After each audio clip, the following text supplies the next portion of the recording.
In the 1990s, Intel was not just a chip company. They were the most profitable manufacturing company on earth. They had margins that made oil companies jealous. They had a monopoly on the brains of every computer, in every office, and every home. If you bought a PC, you bought Intel. There was no other choice. But today, that sound is a reminder of what they lost.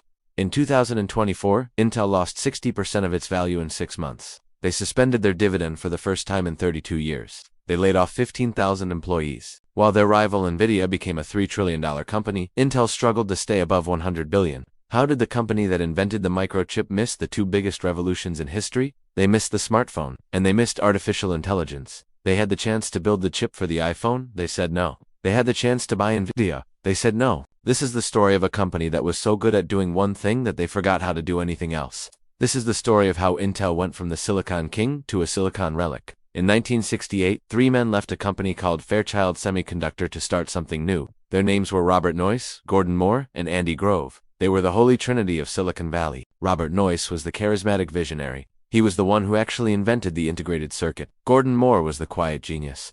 He is the man behind Moore's Law, the prediction that computing power would double every 2 years. And Andy Grove was the fighter. He was a Hungarian refugee who survived the war and believed in one brutal philosophy: only the paranoid survive. They called their new company Integrated Electronics, or Intel for short. At first they did not make processors. They made memory chips. For the first 10 years they owned the market for RAM, but by the late 1970s, Japanese competitors started making memory chips cheaper and better. Intel was bleeding money. Andy Grove made a decision that would become legendary in business schools. He decided to kill their main business. He walked out of a meeting and said if we were kicked out of the company and a new CEO came in, what would he do? The answer was obvious.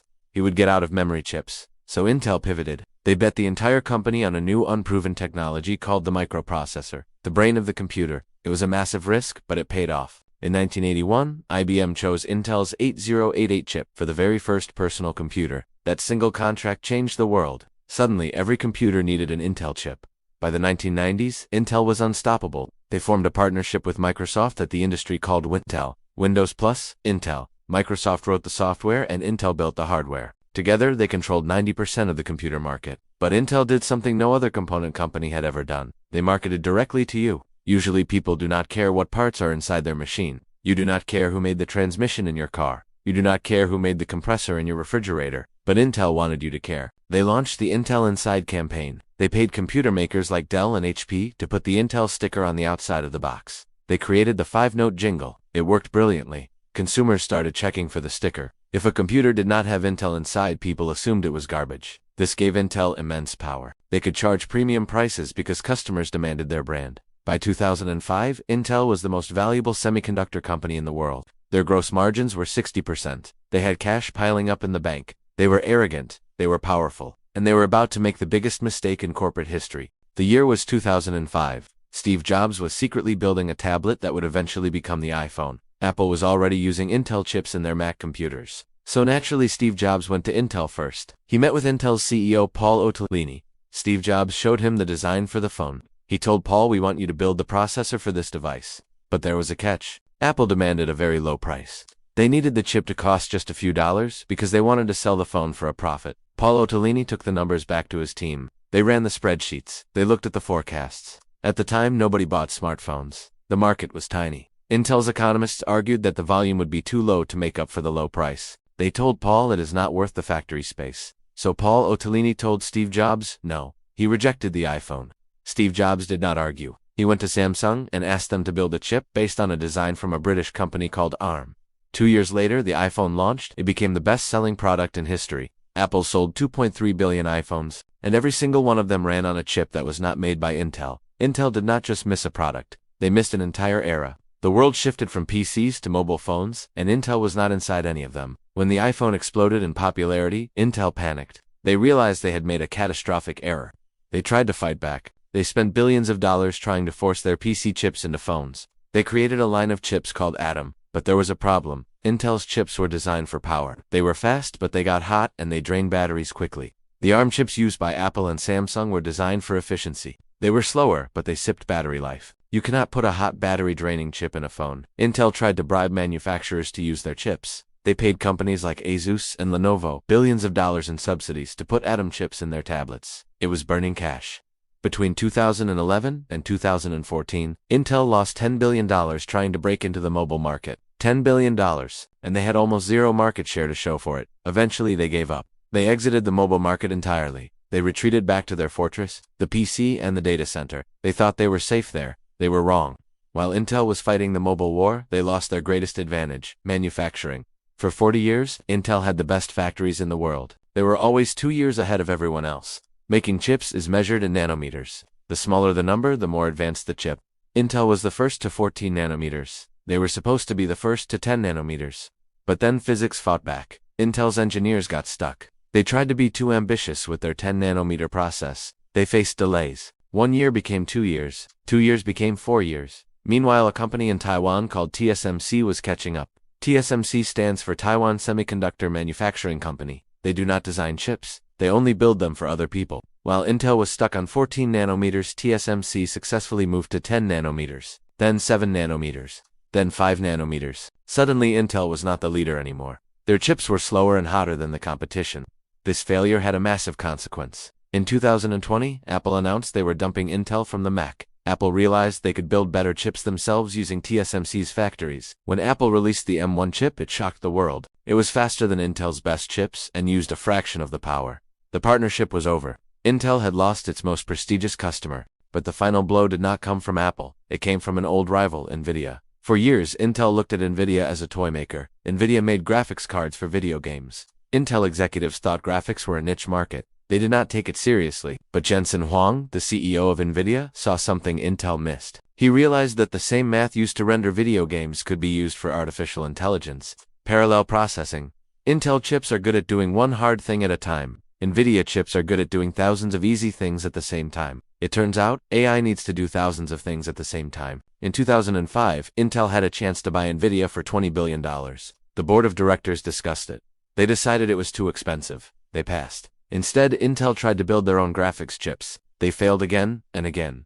They launched a project called Ruby. It was a disaster. They canceled it. So when ChatGPT launched in 2022, the entire AI industry needed chips. They did not call Intel. They called Nvidia. Nvidia became the most important company in the world. Their chips were selling for $40,000 apiece. Intel had nothing to offer. Their data center monopoly collapsed. Companies like Google and Microsoft started buying Nvidia GPUs instead of Intel CPUs. In 2021, Intel brought back Pat Gelsinger as CEO. Pat was an engineer. He had worked at Intel for 30 years under Andy Grove. He was supposed to be the savior. He announced a massive turnaround plan called IDM 2.0. He promised to build new factories in Ohio and Germany. He promised to catch up to TSMC in 4 years. He promised to open Intel's factories to build chips for other companies. But turnarounds take time and money, and Intel was running out of both. In 2024, the financials fell off a cliff. The PC market was shrinking. The AI market was going to Nvidia, and the factories were costing billions to build without generating revenue yet. On August 1, 2024, Intel announced a disastrous earnings report. They suspended the dividend that grandmothers had relied on for decades. The stock crashed 26% in a single day. It was the worst day in the company's 50-year history.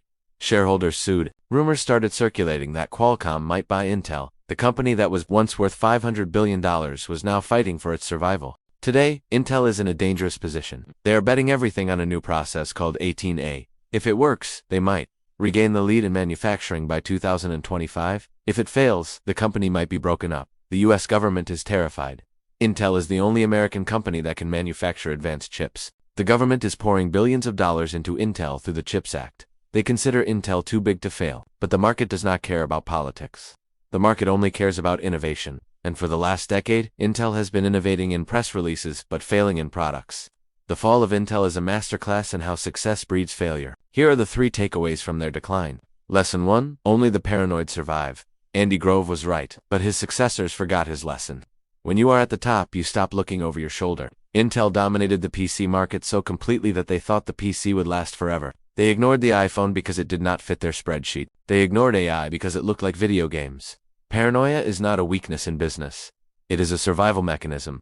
You have to assume that somewhere in a garage someone is building a bullet with your name on it. Lesson 2, do not let accountants run a tech company. For the first 30 years, Intel was run by engineers, Noismore and Grove. Then, in 2005, they hired Paul Otellini. He was the first CEO who was not an engineer. He was a salesman. Following him came Bob Swan, a CFO.